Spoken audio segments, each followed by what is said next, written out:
Maggot and Monster, a best friend's love story. Once upon a time, there was a very lonely monster who lived in the woods. She had no friends and no one to share her love. Monster was very fond of cooking. She used to invite folks over all the time to sample her meals of old stinky mushrooms and rotten fruit, which she found on the forest floor. But that was a long time ago. You see, for some reason, folks stopped coming over to share her meals. Now Monster has no one to cook for, and that makes her super sad. One day, Monster was out in the forest foraging around for her next gourmet meal. It was the end of the summer equinox, and she wanted to create a special meal to celebrate. As she trudged through the thicket with her rucksack, Monster glanced up to the sky and through a break in the trees spied a group of buzzards in the distance. They were circling the sky while keeping a close eye on the ground. Monster's mouth was watering at the thought of roadkill stew, so she slowly made her way toward the scavengers. They turned out to be a little farther away than she thought, so Monster was huffing and puffing up a little as she crested the hill. It was a beautiful sunny day, and she looked down into the valley to see that poor little dead creature.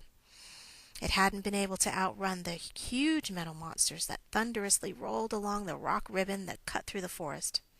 As Monster made her way down the hill toward her prize, she saw that the big black feathered beasts were taking turns swooping down towards the dead thing. Then she saw some of them were also swooping menacingly down toward a lone baby maggot who was heading directly for their dinner. Monster didn't think. She just dropped her rucksack and set out full speed toward the baby maggot. She had to get there quick before those mangy birds hurt that defenseless little fellow. Monster's heart thudded 942 miles an hour as she ran flat out.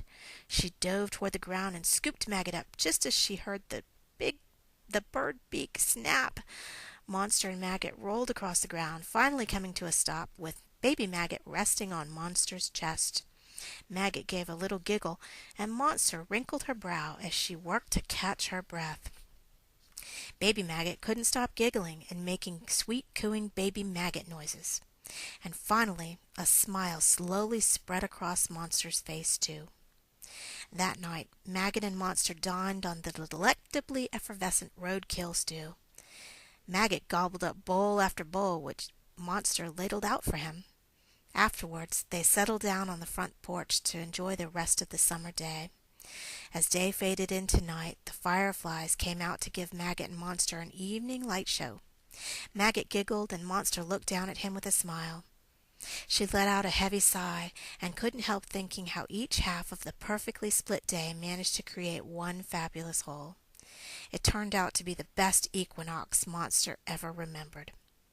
And even though Maggot was very grateful to be saved from the buzzards by Monster, Monster knew that Maggot had saved her right back by becoming her very best friend. Monster's summer equinox menu: fungus salad, green algae soup, buzzard pickings with all the trimmings, also known as roadkill stew, mud pies. The end.